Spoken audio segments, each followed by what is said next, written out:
우리가 품어야 할 그리스도 예수의 마음이라는 제목으로 함께 말씀 나누겠습니다.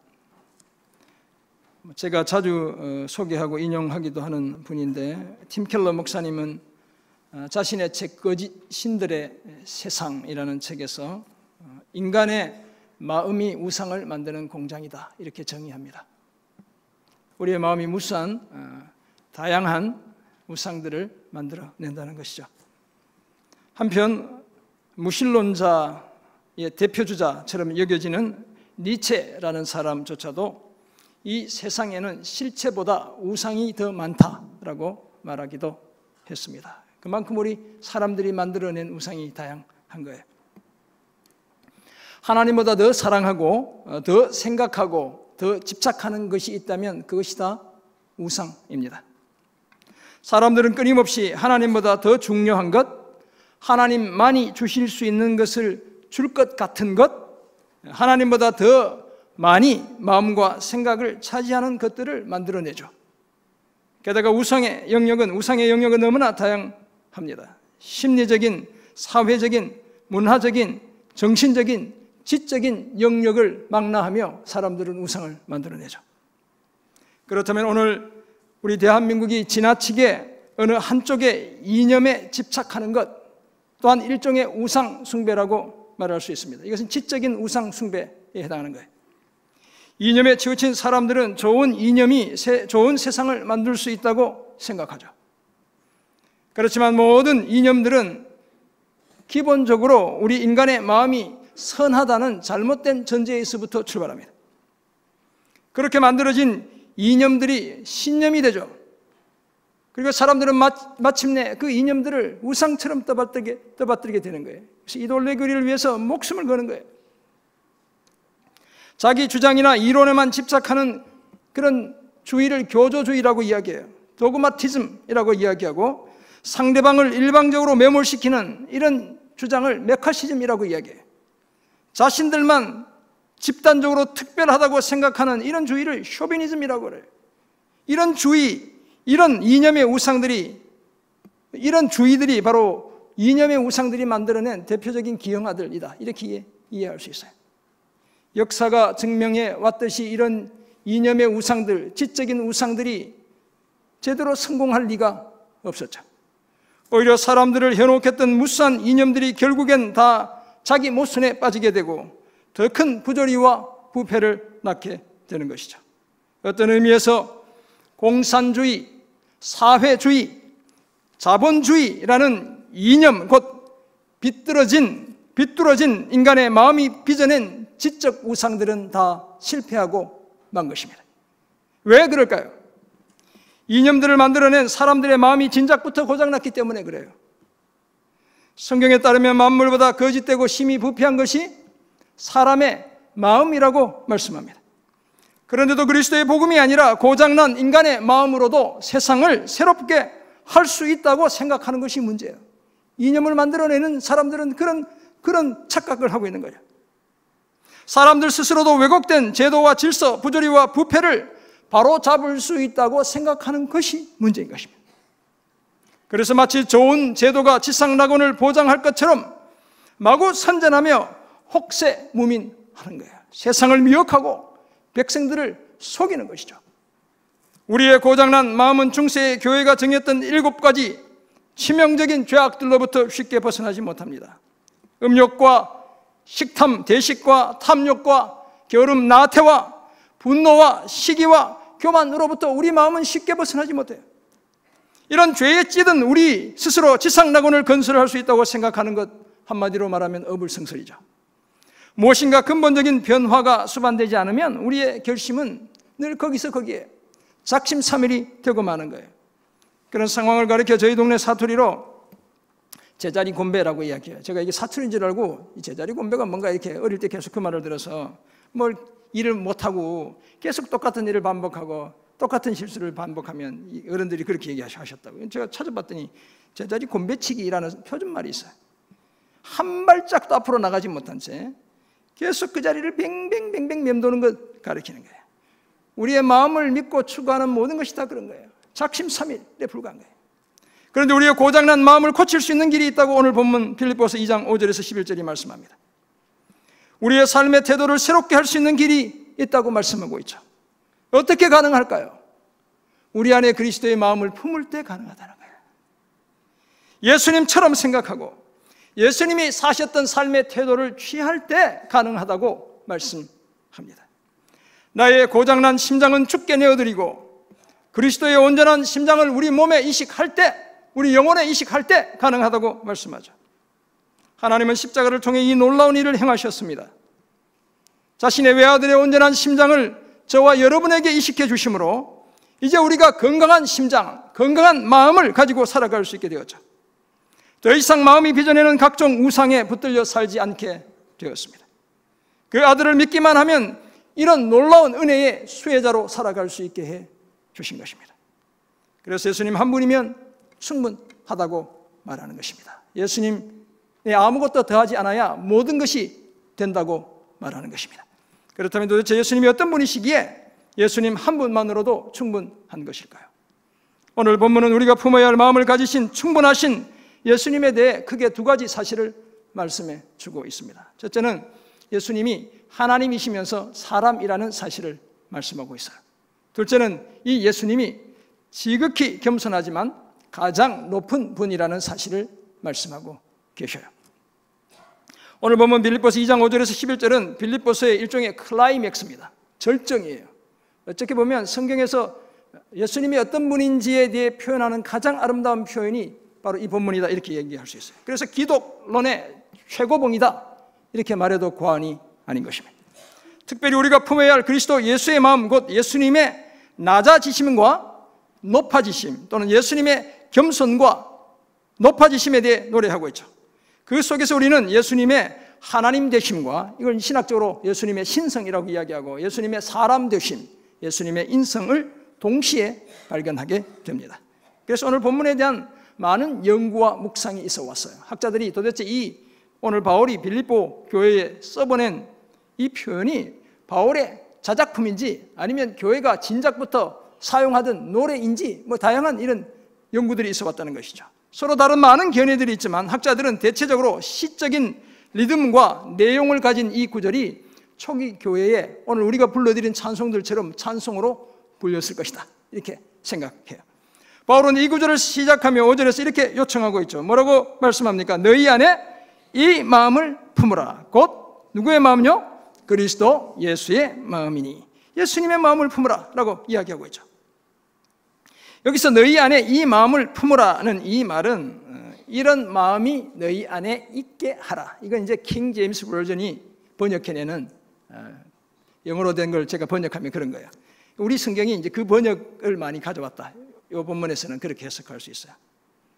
또는 너희는 똑같은 태도를 취해야 한다. 이렇게 NIV 영어 성경이나 넷바이블이라는 영어 성경들을 보면 똑같은 태도를 취해야 한다. 이렇게 번역하고 있기도 해요. 한편 유진 피터슨은 메시지 성경에서 이 구절을 이렇게 번역합니다. 그리스도 예수께서 자신을 생각하셨던 방식으로 여러분도 자기 자신을 생각하십시오. 비슷한 것 같지만 조금 뉘앙스가 다르게 번역하고 있죠. 우리 국어 성경 중에 표준 세번역 성경은 또 이렇게 번역해요. 여러분은 이런 태도를 가지십시오. 또 조금 다른 뉘앙스로 번역하고 있죠.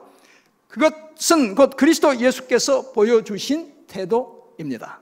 생각하다, 마음을 품다, 태도를 가지다 다양하게 번역되고 있는 거예요. 마음을 품으라는 말에 사용된 헬라어 동사가 프로네오라는 동사인데 이 동사의 의미를 어떻게 해석하는가에 따라 번역이 조금씩 그 뉘앙스가 달라져요. 문맥을 고려하면 마음을 품다 또는 태도를 취하다 두 가지 다 같이 사용할 수 있다 이렇게 볼 수 있어요. 그렇다면 누구와 같은 생각을 하고 누구와 같은 태도를 취해야 한다고 말씀하는 것이겠습니까? 다름 아니라 예수 그리스도와 같은 생각을 하고 주님이 생각하셨던 그 생각을 하고 주님이 취하셨던 그 삶의 태도를 취하라고 요청하고 있는 것입니다. 그러므로 성도들이 서로 선한 일을 힘쓸 때에 예수님처럼 생각하고 예수님처럼 행동해야 합니다. 왜냐하면 예수님이야말로 겸손과 자기 희생과 자기 부인과 자신을 내어줌에 있어 우리의 가장 탁월한 모델이기 때문에 그렇습니다.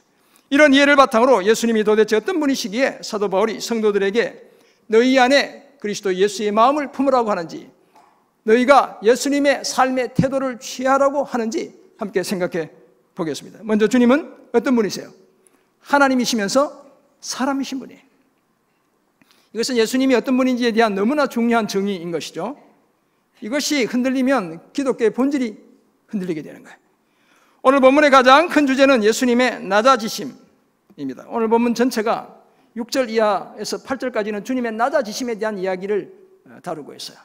그리고 두 번째 큰 주제는 주님의 높아지심을 이야기하고 있어요. 이것은 9절부터 11절까지의 내용이 그 사실을 말씀해요.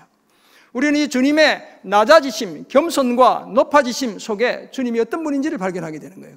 바로 예수님이 하나님이시면서 사람이시라는 사실을 발견합니다. 이것은 기독론의 핵심 요소이죠.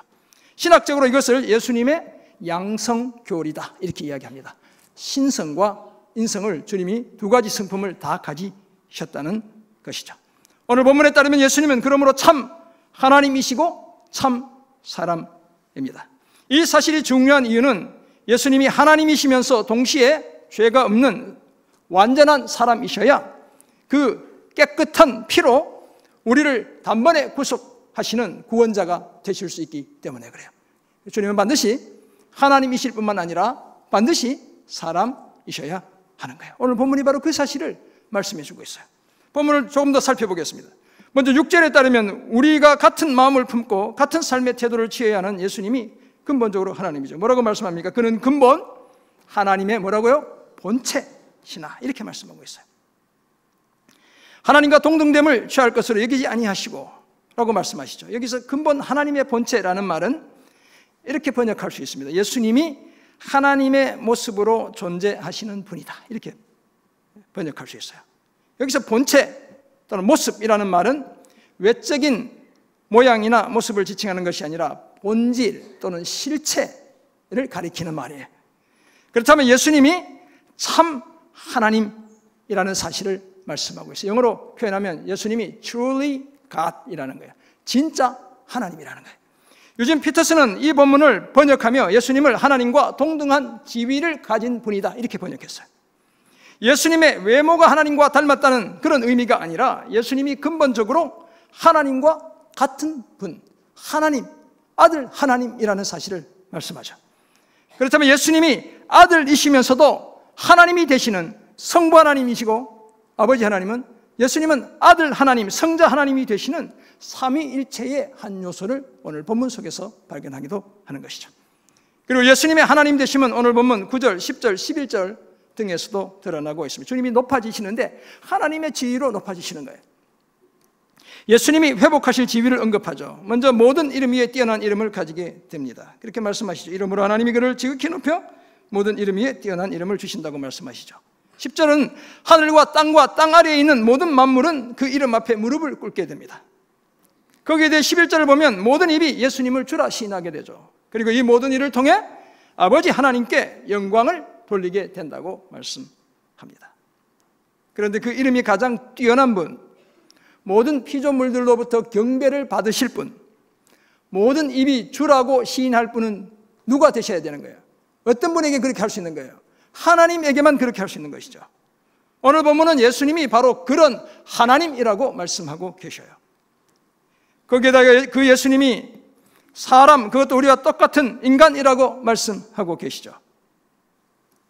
예수님은 자신을 비우셔서 종의 형체를 가지셨고 사람과 같이 되셨다고 7절이 말씀하고 있습니다. 우리와 비슷하게 되셨다는 것이 아니라 그냥 겉모양만 사람처럼 보였다 이런 말이 아니고 완전히 사람이 되셨다는 거예요. 그래서 예수님이 완전한 사람이 되셨다라고 영어로 표현할 때는 fully human이 되셨다 이렇게 표현해요. 주님이 완전히 전적으로 사람, 인간이었다 이렇게 표현하는 거예요. 그것도 섬기는 종의 역할을 하는 사람이 되셨죠. 우리와 다른 점은 뭐예요? 주님과 같은 사람이지만 주님과 우리가 다른 점은 죄가 없다는 사실만 다른 것이죠. 8절은 계속해서 예수님을 사람의 모양으로 나타나셨다고 말씀합니다. 여기서 모양은 1차적으로 사람의 외모를 가리키죠. 주님이 우리와 똑같은 눈 2개, 코 하나, 귀 2개, 손가락 10개 뭐 이렇게 주님이 사셨겠죠. 우리가 보지 못했지만 제자들이 주님의 손가락이 11개다 이렇게 얘기하지 않으니까 우리가 똑같은 모습, 그 외모를 일단 지칭하기도 하고 2차적으로는 사람의 성품을 지칭하는 거예요. 주님이 바로 우리의 모습으로 우리의 성품을 가지고 태어나셨죠. 인간의 모습과 인간의 성품을 가진 완전한 사람이신 예수님은 십자가에서 죽으심으로 죽기까지 복종하셨습니다. 영이신 하나님은 시간과 공간을 초월하시며 사시죠. 죽음이 없는 분이 하나님이시죠. 하나님이 죽으면 말이 안 되잖아요. 영원히 살아계시는 분이 하나님이죠. 반면에 예수님은 하나님이시면서 진짜 인간의 몸을 입으셨기 때문에 죽음에까지 복종하실 수 있었던 것이죠. 사랑하는 성도 여러분, 하나님이자 사람이신 예수님의 성육신과 십자가는 그 어떤 인간의 언어로도 다 표현할 수 없는 하나님의 신비예요. 우리가 지금 오늘 영어로, 헬라어로, 라틴어로, 국어로 우리가 알아듣기 쉬운 말로 다 표현하니까 이렇게 하나님이 이 작은 인간의 언어 속에 표현되는 것이지만, 그런 하나님의 그 참모습을 우리 인간의 언어 속에 다 담아낼 수 없는 것이죠. 하나님이 영원하시는 그분이 인간이 되시는 것, 언어적 표현으로 우리가 표현은 하지만 그 신비를 다 담아낼 수 없는 것이죠. 저와 여러분을 향한 한없는 하나님의 은혜와 사랑에서 비롯된 신비이죠. 우리를 죄와 사망에서 구원하시고 생명을 주시기 위해 예수님은 스스로 인간이 되어 십자가에서 목숨을 내어놓기로 작정하셨습니다. 그런 자신을 믿기만 하면 죄 사함받고 의롭게 되고 영생을 얻을 수 있는 길을 주님이 열어주셨습니다. 아버지 하나님의 구원의 방법이 아들 하나님이 사람이 되고 사람이 되신 아들이 보배로운 피를 흘리며 십자가에서 대속의 죽임을 당하는 것이었죠. 그 계획에 따라 참 하나님이시자 완전한 사람이신 그 예수님이 희생하셨고, 그 희생을 통해 단번에 저와 여러분의 모든 죄를 속량해 주셨고, 마침내 저와 여러분을 의와 영생의 나라로 옮겨주셨죠. 그러므로 예수 그리스도의 마음을 품고 살아가는 우리는 이 놀라운 구원의 은혜를 한순간도 잊지 않아야 합니다. 그 사랑에 늘 감격하고 감사하며 살아가야 될 줄 믿습니다. 이제 하나님의 이 큰 구원의 은혜와 사랑을 진심으로 감사하고 하나님으로서 인간이 되신 예수님의 그 마음을 품기 위해 부단히도 노력하며 살아가는 저와 여러분 모두가 되시길 주님의 이름으로 축원합니다. 아멘. 오늘 본문에서 발견하는 우리가 그 마음을 품고 살아가야 할 예수님의 또 다른 모습, 앞에서는 어떤 것이었습니까? 예수님이 하나님이시면서 사람이다는 사실을 우리가 알게 되었고, 두 번째는 예수님이 지극히 겸손하셨지만 가장 높은 분이라는 사실을 발견하게 됩니다. 아멘이시죠? 네.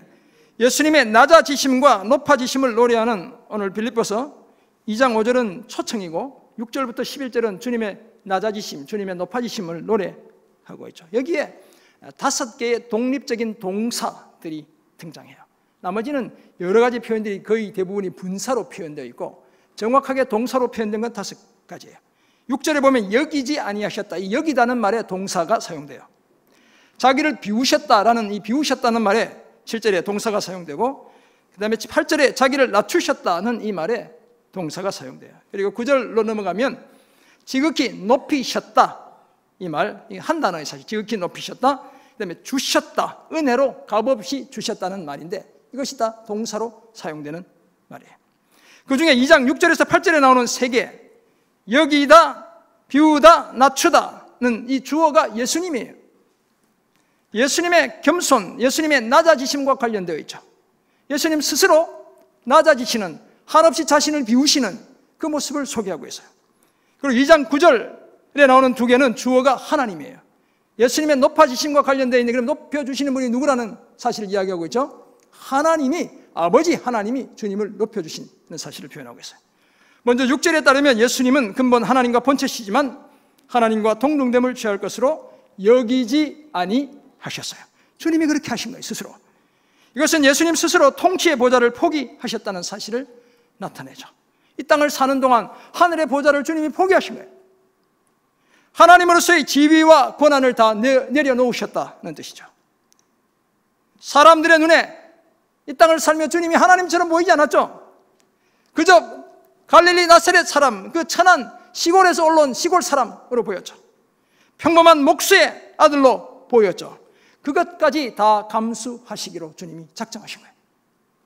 그래서 자기를 비워 종의 형체를 가지 힘으로 사람들과 같이 되셨다고 7절이 말씀합니다. 오히려 자기를 비워 종의 형체를 가지사 사람들과 같이 되셨고, 이렇게 말씀하시죠. 보다 직접적으로 해석하면 종의 형체를 가지시고 사람들과 같이 되기 위해 자신을 비우셨다, 이렇게 해석할 수 있는 거예요. 주님이 종의 형체를 가지시고 사람들과 같이 되시기 위해 자신을 비우셨다는 거예요. 자기를 비우셨다는 것은 신적 특권을 포기하고 자신이 텅 빈 존재가 되게 하셨다는 거예요. 항아리에 들어있던 모든 걸 다 끄집어내면 텅 빈 항아리가 되는 거잖아요. 주님이 바로 그런 자신의 상태를 그렇게 하셨다는 거예요. 하늘의 모든 권세를 포기하셨다는 것이죠. 뿐만 아니라 아무것도 아닌 존재가 되게 하셨다, 이렇게 번역할 수 있어요. 그것도 강요에 의해서 그렇게 한 것이 아니라 주님 스스로 그렇게 하셨죠. 그 비움의 구체적인 모습이 종의 형체를 가진 것이죠. 로마서 8장 3절에 보면 그 종의 모습이 어떤 종이냐면 죄 있는 육신의 모양을 갖게 되시다는 거예요. 사람들이 보기에 우리와 똑같은 모습이니까 주님도 죄 있는 사람처럼, 그래서 정죄해서 주님을 십자가에 못 박아 죽이게 되는 것이죠. 마침내 사람들과 같이 되셨다고 2장 7절 오늘 본문이 말씀합니다. 죄가 없다는 사실 외에 많은 것들에 우리와 똑같이 제한이 있고 제약을 받는 사람이 되셨다고 말씀하고 있습니다. 이처럼 하나님과 동등하신 예수님이 철저히 자신을 비우고 사람이 되셨습니다. 내가 하나님이다, 주님이 이렇게 하실 수 있었죠. 내가 바로 하나님의 아들이야, 주님은 그렇게 하실 수 있었지만 그 주님의 권리와 주장을 유보하셨습니다. 예수님의 이런 자기 비움을, 이 비우다는 말이 헬라로 케나오라는 단어거든요. 케노시스라는 말이 여기서 온 거예요. 자기 비움, 주님의 자기 비움을 나타내는 것입니다. 그러므로 예수님이야말로 진정으로 자신을 비우신, 주님이 제자들에게 하신 말씀을 빌려오면 자기를 부인하신 바로 그런 분이라는 사실을 발견하게 되는 것입니다. 그런데 예수님의 겸손 또한 겸비는 이것이 전부가 아니죠. 동등됨을 취할 것으로 여기지 아니하시고 자기를 비우셨을 뿐만 아니라 8절에 따르면 사람의 모양으로 나타나셔서 자기를 낮추시고 낮추시기까지 했다는 것이죠. 어디까지 낮추셨어요? 죽기까지 복종하시는 거기까지 낮추셨죠. 그래서 십자가에 죽으셨다라고 말씀하고 있어요. 엄청나게 자신을 낮춘 거죠. 그래서 이런 주님의 자신을 낮추심을 자기 비하라고 이야기하는 거예요. 낮춰도 더 이상 낮아질 수 없을 만큼 낮추셨다는 거예요.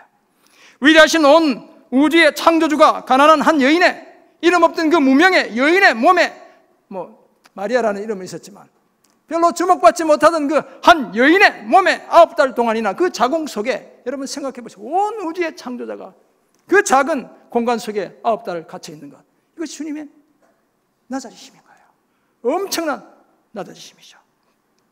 아무 것이도 부족함이 없는 분이, 모든 것을 다 가지신 그분이 육체적인 결핍을 느끼며 사신 것, 그것이 자신을 낮춘 거예요. 그래서 주님이 뭐라고 말씀하셔요? 마태복음 8장 20절 보면 여우도 굴이 있고 다 있는데 나는, 인자는 뭐 없다고요? 머리 둘 곳이 없대요. 여러분 다 집 그래도 한 채씩 대부분 갖고 계시죠? 못 갖고 계신 분들은 어서 빨리 주님이 주시길 주님의 이름으로 축원합니다. 아멘 소리가 작은 분에게 다 갖고 있어요, 대부분이.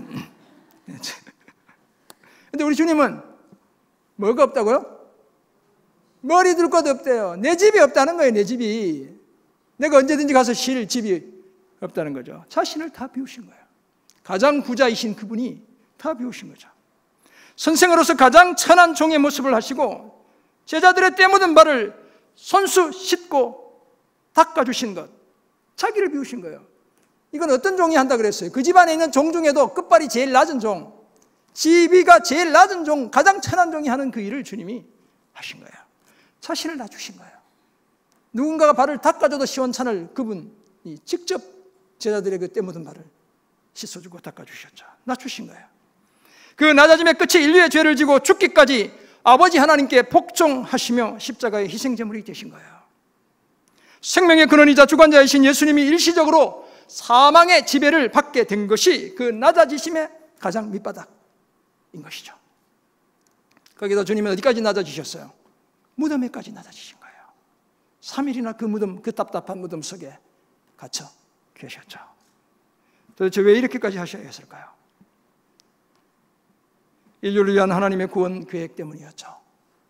저와 여러분을 살려내기 위한 하나님의 섭리 때문이었죠. 저와 여러분을 너무나 사랑했기 때문이었습니다.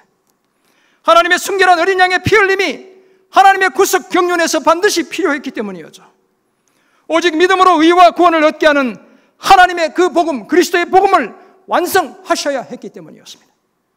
사람들이 하나님을 모르는 비종교나 자신의 선함을 의지하는 잘못된 종교에서 벗어나 복음의 은혜 안에 살게 하셔야 했기 때문이었죠. 근데 다행히도 주님이 그냥 낮아지시기만 했으면 얼마나 우리가 슬펐겠어요. 여기가 끝이 아니죠. 그 다음을 9절 이하에서 이야기하는 거예요. 아버지 하나님은 십자가에서 죽기까지 복종하신 아들 예수 그리스도를 결코 외면하지 않으셨습니다. 자기를 비우고 끝까지 낮아지신 그 아들을 가장 높이 일으켜 세워주셨습니다. 그 사실을 오늘 본문 9절 이하에서 말씀하죠. 9절 뭐라고 말씀합니까? 이러므로 하나님이 그를 어떻게 했다고요? 지극히 높여 모든 이름 위에 뛰어난 이름을 주셨다는 거예요. 아버지 하나님께서 예수님을 지극히 높여 아들 하나님의 지위와 권리를 회복시켜 주셨다, 이렇게 해석할 수 있어요. 아들 예수님에게 이전에 그 누구도 가지지 못했던 그 위대한 이름을 주셨다는 거예요. 성자 하나님의 이름을 주신 거예요. 어떤 사람이나 사물이 받아본 적이 없는 영광을 주셨다는 것이죠. 그렇다면 이제 그저 평범한 목수의 아들, 갈릴리 시골 사람이 아니라 하나님의 아들이라는 그 이름, 성자 하나님이라는 그 이름을 회복시켜 주신 거예요. 그래서 하늘과 땅에 있는 모든 자들이, 그렇게 말씀하죠. 8절, 하늘에 있는 자들과 땅에 있는 자들과 땅 아래에 있는 자들로 모든 무릎을 예수의 이름에 꿇게 하시고, 말씀해요. 모든 자들이 그 무릎을 예수의 이름 앞에 꿇게 하셨죠. 모든 사람이 절하고 경배할, 예배할 대상이 되게 해주셨다는 거죠. 영원토록 경배받으실 하나님의 자리를 회복시켜 주셨다는 사실을 말씀해요. 그리고는 모든 입이 예수 그리스도가 뭐라고 시인한대요? 그 얘기합니다. 11절, 모든 입으로 예수 그리스도를 뭐라고요? 주라 시인하여 하나님 아버지께 영광을 돌리게 하셨다라고 말씀하고 있죠. 당연한 얘기지만 만물의 주인은 누구세요? 하나님인 거예요. 하나님, 그죠?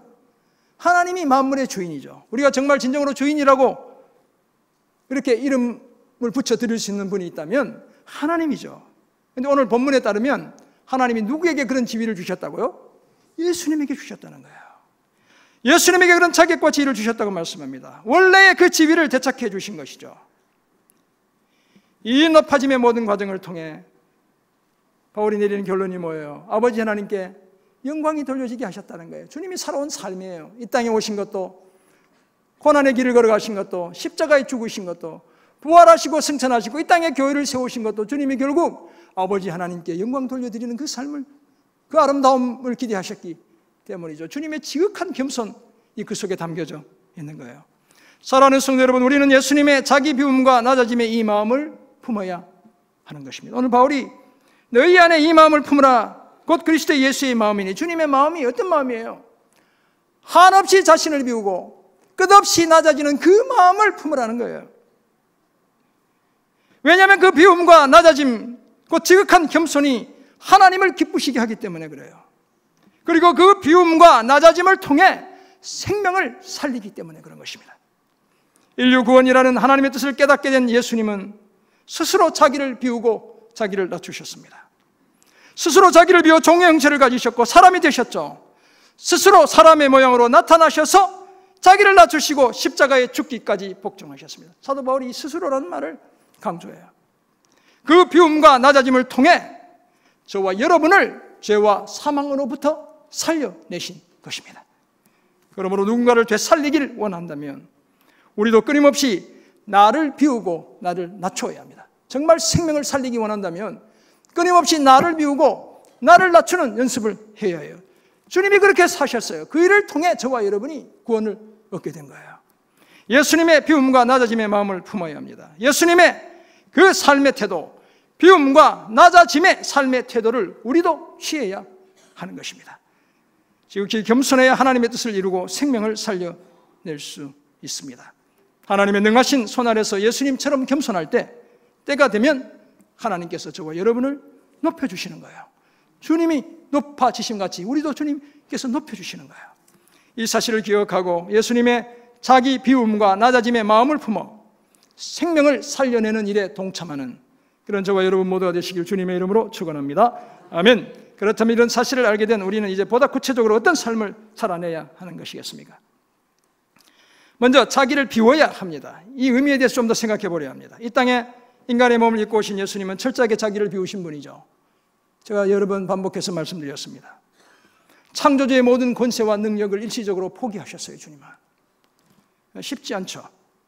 하나님의 때가 이럴 때까지 인간의 유한성 속에 우리처럼 똑같이 제약을 받는, 제한되는 그 삶을 사시기로 작정하셨어요.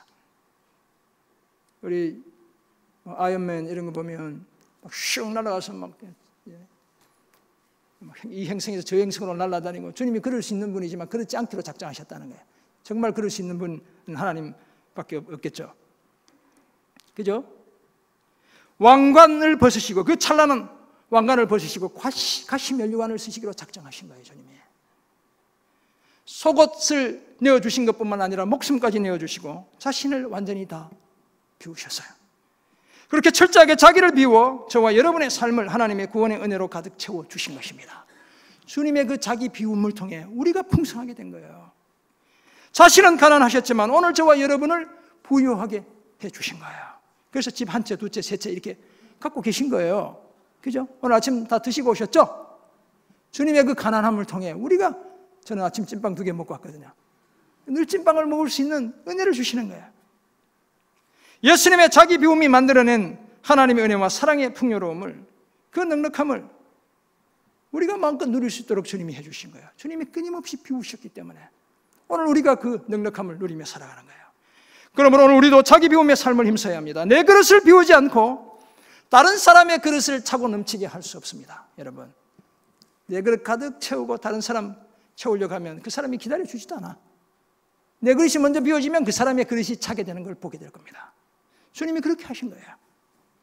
내 그릇에만 온갖 좋은 것들이 가득하게 해서야 다른 사람을 살려낼 수 없는 거예요. 여러분, 나는 배부르고 등 따실 수는 있지만 다른 사람을 살려내진 못하는 겁니다.